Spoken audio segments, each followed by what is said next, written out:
உங்கள் அனைவரையும் எங்கள் வித்யாலட்சுமி மெட்ரிக் மேல்நிலைப் பள்ளியின் யூடியூப் சேனல் வழியாக வரவேற்பதில் மற்றற்ற மகிழ்ச்சி அடைகின்றோம்.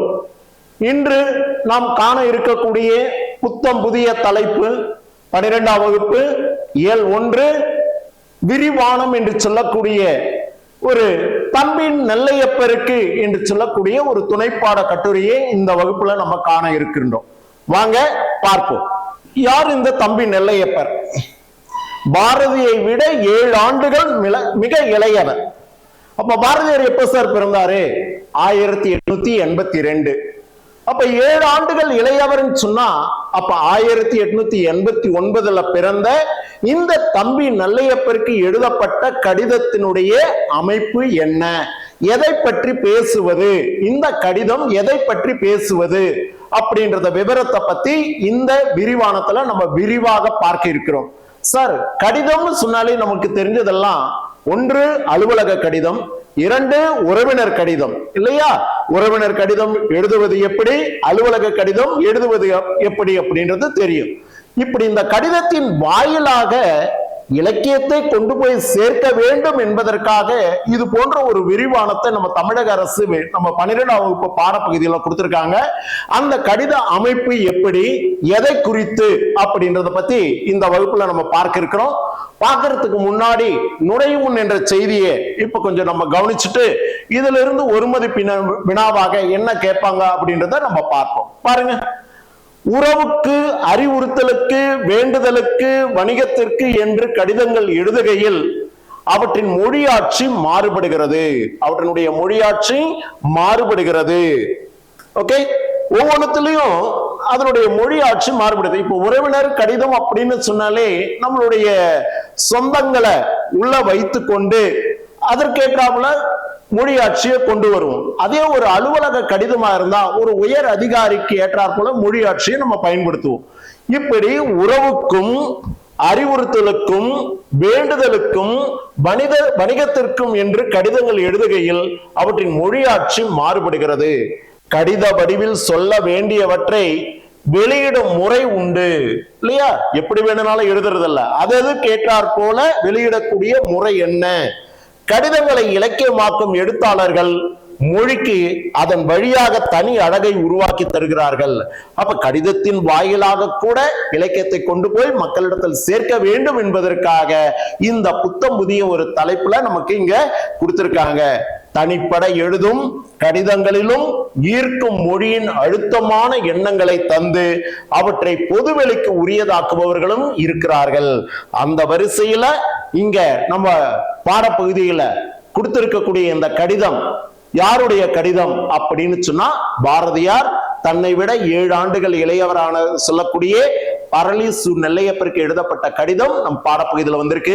சரி சார், இதெல்லாம் தேடி தொகுத்து வைத்திருந்தவர் யார் அப்படின்னு சொன்னா பத்மநாபன் என்று சொல்லக்கூடியவர். அதிலிருந்து ஒரு கடிதம் நம் பாடப்பகுதியில் தேர்வு செய்து கொடுத்திருக்காங்க. காலத்தின் குரல்களாக அக்கடிதங்களில் மொழி வீறு பெறுகிறது. வீறு என்று சொன்னால் மேன்மை, சிறப்பு பெறுகிறது. அந்த கடிதத்தினுடைய சாயல் என்ன அப்படின்றத பத்தி இப்ப நம்ம பார்க்க போறோம். பாருங்க, நான் சொன்னேன் இல்லையா, நெல்லையப்பர் என்பவர் யார் சார் இல்லையா? பாரதியாரை விட 7 ஆண்டுகள் இளையவர். யார் அந்த நெல்லையப்பர்? அவரை பற்றிய குறிப்புகளை கொஞ்சம் தெரிஞ்சுக்கிட்டோம்னா ஒரு மதிப்பெண் வினாவிற்கும் அல்லது 2 மதிப்பெண் வினாவிற்கும் நமக்கு பயனுடையதாக இருக்கும். பார்ப்போம் வாங்க. பெயர் பரளி சு நெல்லையப்பர். இவருடைய பெயர் பரளி சு நெல்லையப்பர். சார், பரளின்னு சொன்னா அது எந்த மாவட்டத்துல இருக்கக்கூடிய ஊர் பெயர் சார் அப்படின்னு சொன்னா திருநெல்வேலி மாவட்டத்துல இருக்கக்கூடிய ஒரு ஊர் இந்த பரளி என்று சொல்லக்கூடிய பரளிக்கோட்டை. ரைட். அதனால அவருடைய பெயர் என்ன சார்னா பரளிக்கோட்டையை சேர்ந்த சுப்பிரமணிய பிள்ளையுடைய மகன் நெல்லையப்பர் அப்படின்னு சொல்லுதுண்டு. அது சுருக்கமா பரளி சு நெல்லையப்பர் அப்படின்னு வழங்கப்படுகிறது. சரி சார், பெற்றோர் யார்? சுப்பிரமணிய பிள்ளை முத்துலட்சுமி அம்மாளுக்கு மகனாக தோன்றியவர் இந்த பரளி சு நெல்லையப்பர். பிறந்த ஊர் எங்கன்னு சொன்னேன், பரளிக்கோட்டை. அது எங்க சார் இருக்கு? திருநெல்வேலி மாவட்டத்துல அமைந்திருக்கக்கூடிய ஒரு ஊர். சரி சார், இந்த பரளி சு நெல்லையப்பர் என்னென்ன படைப்புகளை பண்ணியிருக்காரு, எந்தெந்த இதழ்களில் ஆசிரியராக இருந்திருக்கிறார், எந்தெந்த இதழ்களில் துணை ஆசிரியராக இருந்திருக்கிறார் அப்படின்ற விவரங்கள்ல முதல் விவரமாக துணை ஆசிரியராக பணியாற்றிய இதழ்கள் என்னென்ன? ஒரு மதிப்பெண் வினாவில் கேட்கலாம் இல்லையா? ஒரு மதிப்பெண் வினாவில் கேட்கறதுக்கு வாய்ப்பு உண்டு. பாரதியார் நடத்திய சூரியோதயம் மற்றும் கர்மயோகி, எதுல? சூரியோதயம் மற்றும் கர்மயோகி ஆகிய இதழ்களிலும், லோகோ பகாரி என்று சொல்லக்கூடிய இதழ்களிலும், தேசபக்தன் என்ற இதழ்களிலும் இவர் துணை ஆசிரியராக பணியாற்றி இருக்கக்கூடியவர் இல்லையா? ஒரு இதழினுடைய ஆசிரியர், துணை ஆசிரியர், பொறுப்பாளர்கள் அப்படின்னு ஒரு இதழுக்கு இத்தனை அமைப்புகள் இருக்கணும். அதுல துணை ஆசிரியராக இருந்து பணியாற்றிய பெருமை இந்த பரளி சு நெல்லையப்பரை சாரும். அது எந்தெந்த இதழ்கள் அப்படின்னு கேட்டா, சூரியோதயம், கர்மயோகி மற்றும் லோகோபகாரி, தேசபக்தன், இந்த இதழ்களில் இவர் ஆசிரியராக பணியாற்றி இருக்கக்கூடியவர். அடுத்தது இவருடைய படைப்புகள் என்னென்ன பண்ணியிருக்காரு இவரு அப்படின்னு பாத்தீங்கன்னா, நெல்லை தென்றல், பாரதி வாழ்த்து, உய்யும் வழி, இதெல்லாம் என்னது சார் அப்படின்னு கேட்டா இவருடைய கவிதை நூல்கள். அப்ப ஒரு 2 மதிப்பெண் வினாவில் கேட்கலாம் இல்லையா? பரளி சு நெல்லையப்பர் இயற்றிய கவிதை நூல்கள் யாவை அப்படின்னு கேட்டா, 1 நெல்லை தென்றல், 2 பாரதி வாழ்த்து, 3 உய்யும் வழி. இதெல்லாம் இவர் இயற்றிய கவிதை நூல்கள்ல சில நம் பாடப்பகுதியில கொடுத்திருக்காங்க. Okay sir. அல்லது ஒரு மதிப்பெண் வினாவிலையும் கேட்கலாம். அதாவது பரளி சு நெல்லையப்பர் எழுதிய கவிதை நூல்களில் 1 அப்படின்னு கொடுத்துட்டு கீழே வ.உ. சிதம்பரனாரின் வாழ்க்கை வரலாறு, சூரியோதயம், அடுத்தது பாத்தீங்கன்னா பாப்பா பாட்டு, அடுத்தது பாத்தீங்கன்னா இது போல பாரதி வாழ்த்துன்னு கொடுத்திருந்தா நீங்க எடுத்திருக்கலாம். பாரதி வாழ்த்து என்பது அவர் இயற்றிய கவிதை நூல்களில் 1 சொல்லலாம். ரைட். அப்ப இவர் படைப்புகள்ல இன்னொன்னு கீழே கொடுத்திருக்கீங்களா, அது என்னது சார் அப்படின்னு கேக்குறீங்களா? வ.உ. சிதம்பரனாரின் வாழ்க்கை வரலாற்று நூல் என்பது என்னன்னு கேட்டா, அவர் இயற்றிய உரைநடை நூல். என்ன நூல் அது? உரைநடை நூல்கள்ல 1. அப்ப உரைநடை நூல் எதுன்னு கேட்டா வ.உ. சிதம்பரனாரின் வாழ்க்கை வரலாறு. கவிதை நூல்கள்னு கேட்டா நெல்லை தென்றல், நெல்லைன்னா ஞாபகத்தில் வச்சுங்க, திருநெல்வேலி, அந்த நெல்லை தென்றல், பாரதி வாழ்த்து, உய்யும் வழி, இது எல்லாம் இவருடைய கவிதை நூல்கள். உரைநடை நூல்கள் எதுன்னு கேட்டா வ.உ. சிதம்பரனாரின் வாழ்க்கை வரலாறு. இது எல்லாம் இவருடைய படைப்புகள்ல சில நம் பாடப்பகுதியில கொடுத்திருக்கிறது. சரி சார், இவர் பதிப்பித்த நூல்கள் யாவை? அப்ப இவர் ஒரு பதிப்பாசிரியராகவும் இருந்திருக்கிறார் இல்லையா? அப்படி இருந்ததுனால்தான் இவர் பதிப்பித்த நூல்கள் என்ற தலைப்புல இப்ப நம்ம பார்க்கிறோம். அது என்னென்ன நூல்கள் அப்படின்னா, பாரதியாருடைய கண்ணன் பாட்டு, நாட்டுப்பாடல், பாப்பா பாட்டு, முரசு பாட்டு, இது எல்லாம் பதிப்பித்த பதிப்பாசிரியர். என்னென்ன பாட்டு? கண்ணன் பாட்டு, நாட்டுப்பாடல், பாப்பா பாட்டு, முரசு பாட்டு, இது எல்லாம் இவர் பதிப்பித்தவர். இது தவிர இவருடைய பன்முக சிறப்புகள் என்னென்ன அப்படின்னா, பன்முகத்திறன், பன்முக ஆளுமை என்னென்னு பார்த்தா, விடுதலை போராட்ட வீரர் இல்லையா? பாரதி காலத்துல விடுதலை போராட்ட வீரராக இருந்தவர் மற்றும் கவிஞர் சொன்னதுனாலதான் அவர் எழுதின கவிதை நூல்கள் என்னன்றதை நம்ம பார்த்திருக்கிறோம். எழுத்தாளர், அதே நேரத்துல மொழிபெயர்ப்பாளர், அதே நேரத்துல இதழாளர், என்னென்ன இதழ்கள்ல ஆசிரியராக துணை ஆசிரியராக இருந்தாருன்னு பார்த்தோம் இல்லையா? அடுத்தது பதிப்பாளர் சொல்லும்போது இப்ப நம்மளுக்கு தெரியுது என்னென்ன நூல்கள் அவரு பதிப்பித்திருக்கிறாருன்றது தெரியுது இல்லையா? கண்ணன் பாட்டு, நாட்டுப்பாட்டு, பாப்பா பாட்டு, முரசு பாட்டு, இது எல்லாம் அவர் பதிப்பித்த நூல்களாக சொல்லக்கூடியது. சரி சார், இத்தகைய சிறப்பு மிக்க இந்த பரளி சு நெல்லையப்பர் வாழ்ந்த காலம் எப்பொழுது அப்படின்னு பாத்தீங்கன்னா 18/9/1889 இருந்து 28/3/1971 வரை இவர் வாழ்ந்த காலமாக சொல்லக்கூடியது. அப்போ ஒரு விடுதலை போராட்ட வீரர், கவிஞர், மொழிபெயர்ப்பாளர், இதழாசிரியர், பதிப்பாசிரியர் மற்றும் எழுத்தாளரும் கூட. இத்தகைய சிறப்புமிக்க இந்த பரளி சு நெல்லையப்பருக்கு பாரதியார் என்னவென்று சொல்லி கடிதம் எழுதியிருக்கிறார் அப்படின்றத பத்தி இப்ப நம்ம விரிவா பார்க்க போறோம். அடுத்தது சொல்றாரு பாருங்க, தம்பி நெல்லையப்பருக்கு எப்ப சார் இவர் இந்த கடிதம் எழுதினாரு அப்படின்னு பாத்தீங்கன்னா 1915. அப்போ பாரதியார் பிறந்தது எப்போ? 1882. கடிதம் எழுதினது 1915. அப்ப கூட்டி பார்த்தா எத்தனை ஆண்டுகள்ல, எத்தனை வயதுல இவர் பரளி சு நெல்லையப்பருக்கு கடிதம் எழுதியிருக்கிறான்றது தெரிய வருது இல்லையா? தன்னுடைய 33வது வயதுல பாரதி பரளி சு நெல்லையப்பருக்கு இந்த கடிதத்தை எழுதியிருக்கிறார். சார், முதல்ல பாரதி யாருக்கு கடிதம் எழுதினார் அப்படின்ற விவரம் பின்னாடி பார்க்க போறோம். இருந்தாலும் இப்பவே சொல்லிடுறேன். அதாவது எட்டயபுரத்தை ஆண்ட வெங்கடேஸ்வர எட்டயப்பருக்கு முதல்ல தன்னுடைய 15வது வயதுல கடிதம் எழுதினார். எதற்காக தந்தையை இழந்த பிறகு தந்தையினுடைய எண்ணங்களாக சொல்லக்கூடிய பிற மொழிகளை கற்பதற்கு பொருள் அற்றவனாக இருந்த நிலையில பொருள் உதவியை கேட்டு அந்த வெங்கடேஸ்வர எட்டயப்பருக்கு கடிதம் எழுதினது அவர் எழுதின முதல் கடிதம். சரி, இடையில பல கடிதங்கள் எழுதியிருக்கிறாரு பல்வேறு கவிஞர்களுக்கு, எழுத்தாளர்களுக்கு, ஆசிரியர்களுக்கு. இறுதி கடிதம் யாருக்கு சார் எழுதப்பட்டது அப்படின்னு கேட்டா குத்தி கேசவருக்கு. யார் இந்த குத்தி கேசவர்? நம்ம குடியாத்தம், வேலூர் மாவட்டம் குடியாத்தத்துல பட்டு என்று சொல்லக்கூடிய கிராமத்தில் வசித்த ஒரு வழக்கறிஞர். யார் அவரு? வழக்கறிஞர். அவர் ஆந்திராவுல குத்தி என்ற பகுதியில சென்று வாழ்ந்தவர். அவருக்கு எழுதப்பட்ட கடிதமே இறுதி கடிதமாக சொல்லக்கூடியது. அப்ப முதல் கடிதம் வெங்கடேஸ்வர எட்டயப்பருக்கு எழுதப்பட்டது, இறுதி கடிதம் குத்தி கேசவருக்கு எழுதப்பட்டது. இத்தகைய கடிதங்கள் மாற்றத்தினால கடித அமைப்புல இலக்கியத்தை கொண்டு வந்து சேர்த்த பெருமை நம்ம முண்டாசு கவி நீடு தொழில் நீக்க பாடி வந்த நிலா இல்லையா, மரம் பாட வந்த மறவன், அறம் பாட வந்த அறிஞன் என்று சொல்லத்தக்க அந்த பாரதியினுடைய கடிதங்கள்ல தம்பி நெல்லையப்பருக்கு எழுதப்பட்ட கடிதத்துல என்ன விஷயம் சொல்லப்பட்டிருக்கின்றத பார்க்கிறோம். அப்போ எப்ப சார் கடிதம் எழுதினாங்கன்றத ஒரு மதிப்பெண்ல கேட்பாங்க. 1915. எந்த மாதம்? ஜூலை மாதம்.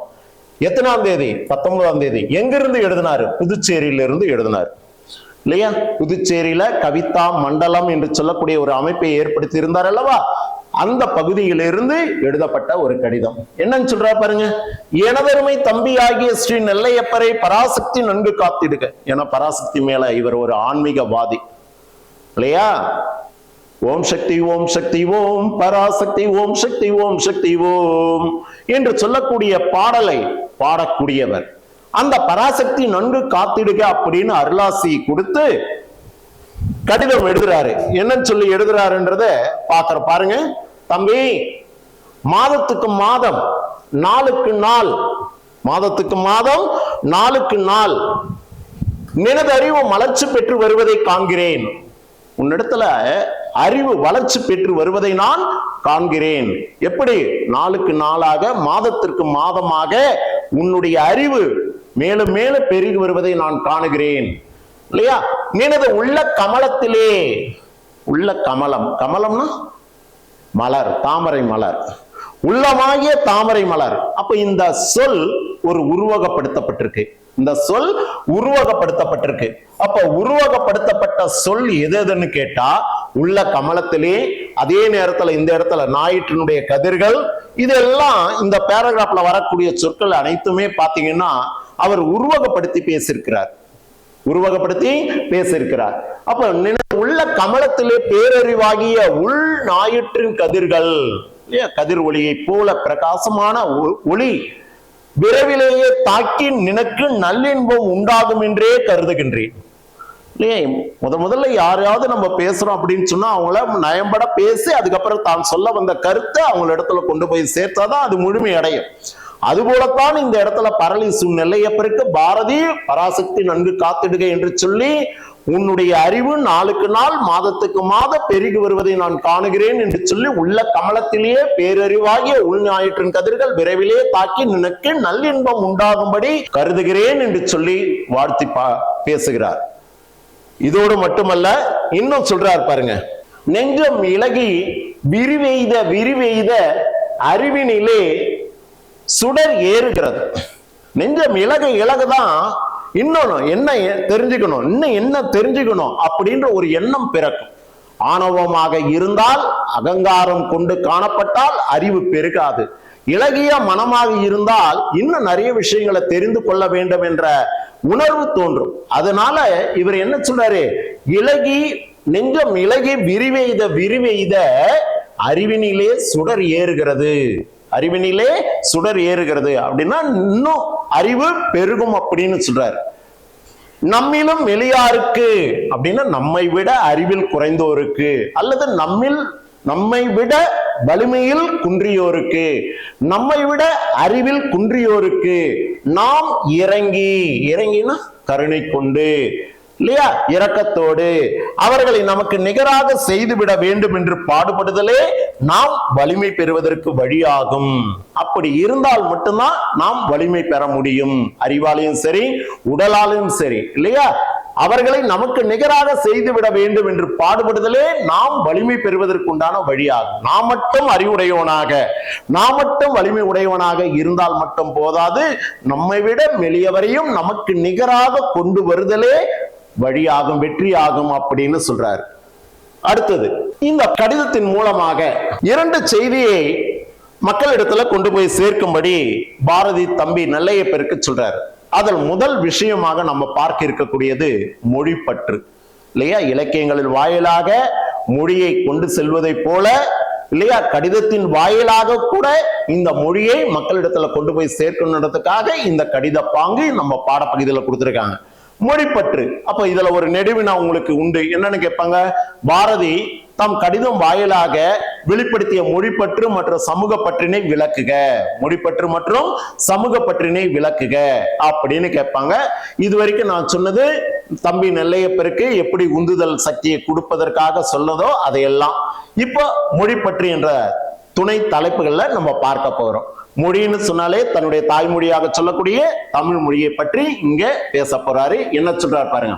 ஹா, என்ன சார் இது வடமொழி எழுத்தா இருக்கு? எஸ், பிற மொழிகளை நன்கு கற்று உணர்ந்தவன், அதனாலதான் யாமறிந்த மொழிகளிலே தமிழ் மொழியை போல் இனிதாவது எங்கும் காணோம் அப்படின்னு சொன்னான் பாரதி. நம்ம ஒரே ஒரு மொழியை கற்றுக்கொண்டு இந்த மொழியில சிறந்த மொழி எதுன்னு கேட்டா பதில் சொல்ல முடியுமா?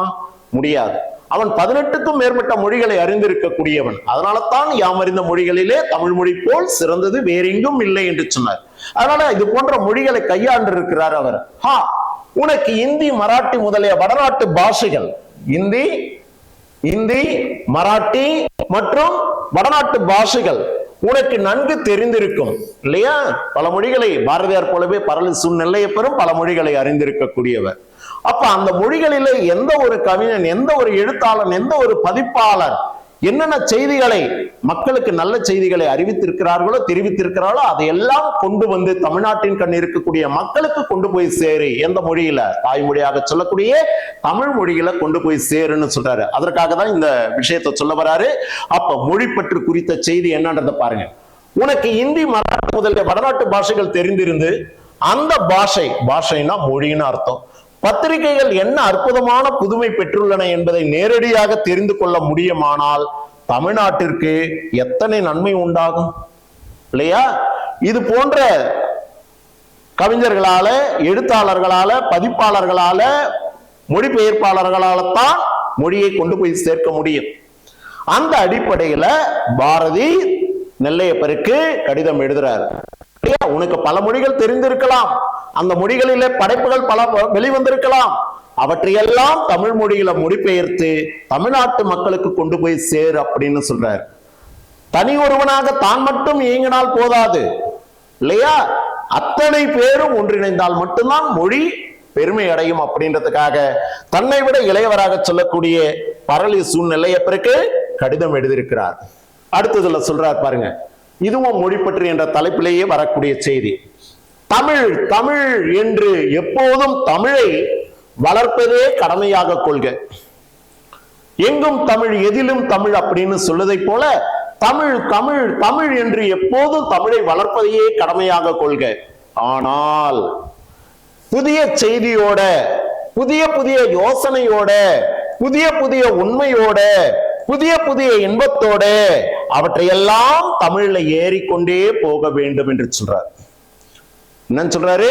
தமிழ் தமிழ் தமிழ் என்று எப்போதும் தமிழை வளர்ப்பதையே கடமையாக கொள். இருப்பினும் அந்த தமிழ்ல ஏற்கனவே சொன்ன கருத்தையே சொல்லிட்டு இருக்காத. புதிய செய்தி, புதிய புதிய யோசனை, புதிய புதிய சிந்தனை, புதிய புதிய இன்பங்களை இவெல்லாம் தமிழ் மொழியிலே கொண்டு ஏறிக்கொண்டே போக வேண்டும் என்று சொல்லி அவருக்கு உற்சாகத்தை ஊட்டி அந்த மொழியை வளர்க்க செய்கின்றார். அடுத்தது என்ன சொல்றார் பாருங்க. தம்பி, நான் ஏது செய்வேனடா, நான் என்ன செய்வேன்? தம்பி, உள்ளமே உலகம். மனம் இருந்தால் மார்க்கம் உண்டுன்னு சொல்லுவாங்க. மனம் இருந்தால் மார்க்கம் உண்டுன்னு சொல்லுவாங்க. உள்ளமே உலகம். ஏறு ஏறு ஏறு.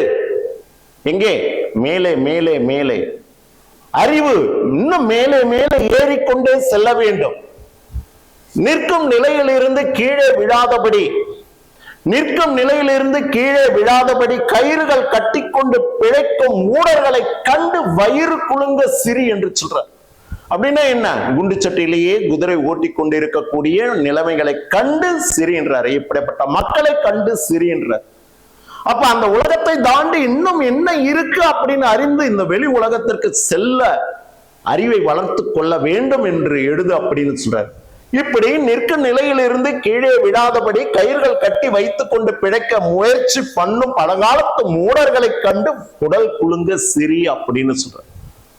போதும் என்ற மனமே பொன்சை மருந்து என்றது போல இதுவே தனக்கு போதும் அப்படின்னு இருக்கின்ற மனிதர்களை கண்டு உடல் குலுங்க சிரி அப்படின்னு சொல்ற. அப்ப அதையும் கடந்து இன்னும் உலகத்துல என்னென்னோ இருக்கின்றன, அதையெல்லாம் அறிந்து கொள்ள வேண்டும், ஆர்வத்தோடு வர வேண்டும் என்று சொல்றார். உனக்கு சிறகுகள் தோன்றுக. ஏன்? மேலே மேலே பறந்து செல்வதற்கு இன்னும் சிறகுகள் தோன்றுக அப்படின்னு சொல்றார் இல்லையா? அப்பதான் பறந்து செல்ல முடியும். உலக நாடுகள் முழுதும் பறவையை போல பறந்து சென்று அந்த அறிவை பெற முடியும் என்று சொல்றார்.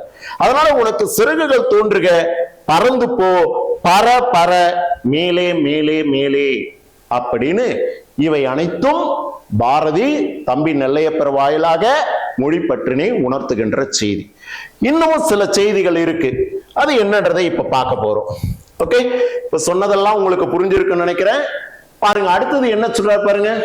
தம்பி, தமிழ்நாடு வாழ்க என்று எழுது. என்ன சொல்றாரு? தமிழ்நாடு வாழ்க என்று எழுது. நாம் இருக்கும் நாடு நமது என்பதை நாம் அறிந்தோம் இல்லையா? நாம் இருக்கிற நாடு நமது என்று சொல்ல உணர்வு வேண்டும். அதுபோல தம்பி தமிழ்நாடு வாழ்க என்று எழுதுன்றார். அப்ப தமிழ்நாடு வாழ்க வேண்டும் என்று சொன்னால் அந்த நாட்டின் கண் இருக்கக்கூடிய மக்கள் வாழ வேண்டும், அந்த இனத்திற்கு உரிய மொழி வாழ வேண்டும். அதற்காகத்தான் தமிழ்நாடு வாழ்க என்று எழுதினார். தமிழ்நாட்டில் நோய்கள் தீர்க என்று எழுது. எந்த நோய்கள்? எந்த நோய்கள்? கொரோனா போன்ற நோய்களா? இல்ல, அறியாமை என்ற நோய்கள் தீர்க என்று எழுதுன்றார். படிப்பறிவு இல்லாத மூடர்கள் இருக்காங்க இல்லையா, அது போன்ற நோய்கள் இல்லாதபடி தீர்க அப்படின்னு சொல்றார். தமிழ்நாட்டில் வீதி தோறும் தமிழ் பள்ளிக்கூடங்கள் மளிகை என்று எழுது. மளிகைன்னா பெருக வேண்டும் என்று எழுது. பெருக வேண்டும் என்று எழுது. மளிகைன்னா மலிந்து விட வேண்டும் அப்படின்றது அல்ல, பெருக வேண்டும் என்று எழுதுன்னு சொல்றார்.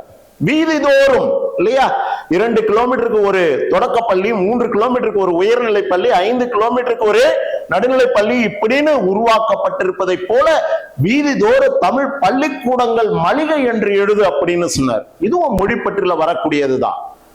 அந்த தமிழ் பள்ளிக்கூடங்களிலே நவீன கலைகள் எல்லாம் பயிற்சி பெற்று வளர்க என்று எழுது. நவீன கலைகள், ஆயக்கலைகள் 64, அது போன்ற கலைகள் வளர்க என்று எழுது. மொழியோட கலைகளையும் கற்று உணரபடி கொண்டு போய் சேரும் மக்கள் இடத்துல. எந்த மொழியில? தமிழ் மொழியில. இப்படி மொழி பற்று கொண்டு பாரதி தம்பி நெல்லையப்பருக்கு எழுதப்பட்ட செய்திகள். சரி சார், அடுத்தது சமூக பற்று. இது 2வது துணை தலைப்பாக இப்ப நம்ம பார்க்கிறோம். சமூக பற்று, சமூகத்தின் மீது பற்று கொண்ட பாரதி என்ன சொல்லி தம்பி நெல்லையப்பருக்கு கடிதம் எழுதுறார் சொல்றார் பாருங்க. ஆணும் பெண்ணும் சமம் என்று எழுதுன்றார். ஆணும் பெண்ணும் சமம் என்று எழுதுன்றார். ஏன் சார், நீயும் 10 மாசம் தான், நானும் 10 மாசம் தான் இல்ல? கவிஞன் ஒரு பாடல்ல சொல்லுவான் இல்லையா, ஆண் என்ன பெண் என்ன நீ என்ன நான் என்ன எல்லாம் ஓரினம்தான், நீயும் 10 மாசம் நானும் 10 மாசம் அப்படின்றப்பல ஆண் என்ன பெண் என்ன எல்லாம் ஒன்றே அப்படின்ற சமூகத்தின் மீது பற்று கொண்டு இந்த செய்தியை சொல்றாரு. என்ன அந்த செய்தின்னு பாத்தீங்கன்னா, ஆணும் பெண்ணும் ஓர் உயிரின் 2 தலைகள் என்று எழுது. சார், ஒரு உடம்புல ஒரு தலை தானே இருக்கும். என்ன சொல்றாரு? ஆண் வேறு பெண் வேறு என்று கருதாதே, இரண்டும் ஒன்றே, ஓர் உயிர் 2 தலைகள் என்று எழுதினார். எப்படி பிரம்மாவிற்கு 4 தலைகள் இருக்கோ அது போல ஓர் உயிர் இரண்டு தலைகள் என்று எழுது அப்படின்னு சொல்றார். அவை ஒன்றில் ஒன்று தாழ்வில்லை என்று எழுதுன்றார். ஒன்றை விட ஒன்று தாழ்வில்லை என்று எழுது அப்படின்னா ஆணை விட பெண் தாழ்ந்தவர் இல்லை என்று எழுது அப்படின்னு சொல்றார் இல்லையா? ஆண் என்றால் இரண்டு கொம்பு முளைத்து விட்டதா? இல்லை. அப்ப இருவருமே சமம், இருவருமே சமம். அதனாலதான் ஓர் உயிரின் இரண்டு தலைகள் என்று எழுதுன்னு சொன்னாரு. இரண்டாவது, அவை ஒன்றில் ஒன்று தாழ்வில்லை என்று எழுத சொன்னாரு. அடுத்தது என்ன சொன்னா பாருங்க, பெண்ணை தாழ்மை செய்தோன் கண்ணை குத்தி கொண்டான் என்று எழுது. எங்க சமூகத்துல பெண் அடிமை தீர்வதற்காக பாரதி சொன்ன கருத்து. பெண்ணை தாழ்மை செய்தோன் தன்னுடைய கண்ணை குத்தி கொண்டான் என்று எழுதுன்றார். சில சமூகங்கள் லீக்கையும் அப்படிதானங்க இருக்கு. பெண் என்று சொன்னால் ஆண் வருகின்ற நேரத்துல உட்கார் இருக்கக்கூடிய பெண் எழுந்து நிற்க வேண்டும் இல்லையா? படித்து பட்டங்கள் பெற்று சட்டங்கள் பயின்று இன்னைக்கு பாரினில் வலம் வந்து இருக்கக்கூடிய பெண்கள் ஒரு காலத்துல இது போன்ற அடிமைகளாக இருந்திருக்கிறார்கள். இதெல்லாம் புதுமையை கண்ட பாரதி இது போன்ற மொழி பற்றினை சமூக பற்றினை விளக்கி கொண்டிருக்கிறார். பெண்ணை தாழ்மை செய்தோன் கண்ணை குத்தி கொண்டான் என்று எழுதுன்னு சொல்றாரு. அது மட்டுமா, பெண்ணை அடைத்தவன் கண்ணை அடைத்தான் என்று எழுதுன்னு சொல்றாரு. பெண்ணை அடைத்தவன் கண்ணை அடைத்துக் கொண்டான் என்று எழுதுன்னு சொல்றாரு. இது எல்லாம் சமூகத்தின் மீது அவர் கொண்டு இருந்த விழிப்புணர்வு. இது எல்லாம் தான் மட்டும் பேசினால் மட்டும் போதாது தம்பி பரளி நெல்லையப்பர், நீயும் மக்களிடத்துல கொண்டு போய் சேர்ப்பதற்கு இதெல்லாம் எழுது அப்படின்னு சொல்றாரு. அடுத்தது, இது தொழில் வளம் குறித்து சமூக பற்றிலேயே பேசுறாரு. என்ன சொல்றாரு? தொழில்கள் தொழில்கள் தொழில்கள் என்று கூவு. தொழில் வளம் பெருக வேண்டும். சமூக பற்று மட்டும் இருந்தால் போதாது, மொழி பற்று மட்டும் இருந்தால் போதாது, தொழில் வளம் பெருக வேண்டும் என்று எழுதுன்னு சொல்றார். அந்த தொழில்கள் தொழில்கள் என்று கூவு, வியாபாரம் வளர்க, எந்திரங்கள் பெருகுக, முயற்சிகள் ஓங்குக என்று சொல்றார். வியாபாரம் பெருகணும், இயந்திரங்கள் என்று சொல்லக்கூடிய எந்திரங்கள் பெருகணும், அதே நேரத்தில் முயற்சிகள் ஓங்கணும். சங்கீதம், சிற்பம், எந்திர நூல், பூமி நூல், வான நூல், இயற்கை நூலின் 1000 கிளைகள் இவை தமிழ்நாட்டிலே மலிந்திட வேண்டும் என்று எழுது அப்படின்னு சொல்றாரு இல்லையா? மொழிப்பற்று மட்டும் இருந்தால் போதாது, சமூக பற்று இருந்தால் மட்டும் போதாது, கூட என்ன வேண்டும்? தொழில்கள் இருக்கணும், வியாபாரம் வளரணும், எந்திரங்கள் பெருகணும், இதற்கெல்லாம் முயற்சிகள் ஓங்கணும் இல்லையா? ஆலயம் செய்வோம், பல கல்வி சாலைகளை உருவாக்குவோம் அப்படின்னு சொல்றாரு. தொழில்கள் பெறுவதற்குண்டான பல இயந்திரங்களை உருவாக்க வேண்டும் என்று சொன்னார். சங்கீதத்தோட சிற்பம், எந்திர நூல், பூமி நூல், வான நூல், இயற்கை நூலின் 1000 கிளைகள் இவை யாவும் தமிழ்நாட்டிலே மலிந்திடுக என்று முழங்கு. மலிந்திடுக என்று முழங்குன்னு சொல்றார். மலிந்திடுகன்னா என்ன பொருள்? பெருகிட வேண்டும் என்று எழுதுன்னு சொல்றார். இதோட மட்டுமா? இன்னும் சொல்றார் பாருங்க, கடைசியா முடிக்கிறார் சொல்லி, எப்படி பராசக்தியை கொண்டு வாழ்த்தினாரோ அதே போல பராசக்தியை கொண்டு முடிக்கிறாரு. சக்தி சக்தி சக்தி என்று பாடு தம்பி நீ வாழ்க என்று சொல்லி அருளாசியை கொடுத்து அவருக்கு கடிதத்தை நிறைவு செய்யறாரு. இப்படிக்கு உனது அன்புள்ள பாரதி அப்படின்னு சொல்லி கடிதத்தை முடிக்கிறார். சார், நம்ம கடிதம் எழுதுறோம், உறவினருக்கு கடிதம் எழுதிருக்கிறோம், அலுவலக கடிதம் எழுதிருக்கிறோம். இப்ப இது எவ்வகை கடிதம்ன்றது உங்களுக்கு தெரிஞ்சிருக்குமே இல்லையா? ஒரு உறவினருக்கு எழுதுற கடிதம் போல அமைப்புலதான் இருந்திருக்கு. இருந்தாலும் இதுல ஏற்படுத்தியிருக்கக்கூடிய ஒரு மொழி ஆட்சி உங்களுக்கே நன்றாக தெரிந்திருக்கும் இல்லையா? இப்படி இலக்கியங்களை கடிதங்கள் வாயிலாக கூட கொண்டு செல்ல முடியும் என்ற நிலை இருக்கின்ற காரணத்தினால்தான் மாணவர்களாகிய உங்களுக்கு இந்த பாடத்தை, இந்த விரிவானத்தை இந்த 12ஆம் வகுப்பு பாடப்புத்தகத்துல கொடுத்திருக்காங்க என்று சொல்லி இந்த கடித அமைப்பில முக்கியமானது ஒரு வினா பாரதி தம் கடிதம் வாயிலாக வெளிப்படுத்திய மொழி பற்று சமூக பற்றினை விளக்குக அப்படின்னு கேள்வி கேட்டா, இப்ப நான் சொன்ன கருத்துக்களோட சப்டாப்பை கொடுத்து எழுதினீங்கன்னா நிறைவா 6 மதிப்பெண்ணை நீங்கள் பெற்றுவிடலாம். சரி சார். அடுத்தது, இதெல்லாம் உங்களுக்கு பாடப்புத்தகத்துல சில தெரியுமா, தெரிந்து கொள்வோம், அது போன்ற செய்திகள் கொடுத்திருக்காங்க. அந்த செய்திகளுடைய விவரங்கள் என்னன்றதை இப்ப நம்ம பார்க்க போறோம். பாருங்க, எட்டயபுர மன்னர்களின் பரம்பரை வரலாறு பற்றி நான் சொன்னேன் இல்லையா? எட்டயபுரத்தை ஆட்சி செய்த வெங்கடேஸ்வர எட்டையப்பர் என்று சொல்லக்கூடிய மன்னர் இருந்தாருன்னு சொன்ன இல்லையா, அவருக்கு தான் பாரதி முதல் கடிதம் எழுதினாருன்னு சொன்னேன். அப்போ அந்த எட்டயபுர ஜமீன்களுடைய வரலாறு அடங்கிய ஒரு நூலை மீண்டும் மறுபதிப்பு செய்வதற்கு, ஏன் சார் மறுபதிப்பு செய்யணும்? சில பிழைகள் இருந்த காரணத்தினால அதை திருத்தி மீண்டும் மறுபதிப்பு செய்வதற்கு பாரதி அவருக்கு கேட்டிருக்காரு. யார் இடத்துல? எட்டயபுர மன்னர் இடத்துல கேட்டிருக்காரு. சரி சார், அந்த எட்டயபுர ஜமீன்களின் வரலாற்றை பற்றி பேசக்கூடிய நூலினுடைய பெயர் என்ன அப்படின்னு ஒரு மதிப்பெண் வினாவில் கேட்பாங்க. அந்த நூல் பெயர் என்ன சார் அப்படின்னு சொன்னா வம்சமணி தீபிகை. என்ன நூல் அது? வம்சமணி தீபிகை. யாருடைய வரலாற்றை பற்றி எடுத்து பேசக்கூடியது? எட்டயபுர ஜமீன்களின் வரலாற்றினை பற்றி பேசக்கூடிய நூல் இந்த வம்சமணி தீபிகை என்னும் நூல். இதை எழுதினவர் யாரு சார் அப்படின்னா கவி கேசரி சுவாமி தீட்சிதர். யார் அவரு? கவி கேசரி சுவாமி தீட்சிதர். சரி, அப்பதிப்பு எப்ப எழுதி வெளியிட்டாரு? 1879. 1879 எட்டயபுர ஜமீன்களுடைய வரலாற்றினை பதிப்பித்து வெளியிட்டவர் யார் அப்படின்னு கேட்டா கவி கேசரி சுவாமி தீட்சிதர் என்று சொல்லக்கூடியவர். அந்த நூலுக்கு அவர் வைத்த பெயர் என்ன அப்படின்னு கேட்டா வம்சமணி தீபிகை. என்ன நூலு? வம்சமணி தீபிகை. அப்பதிப்பை திருத்தி வெளியிட ஆசை கொண்ட பாரதி ஆட்சி செய்த வெங்கடேஸ்வர எட்டையப்பருக்கு 6/8/1919 கடிதம் எழுதினார். எப்போ?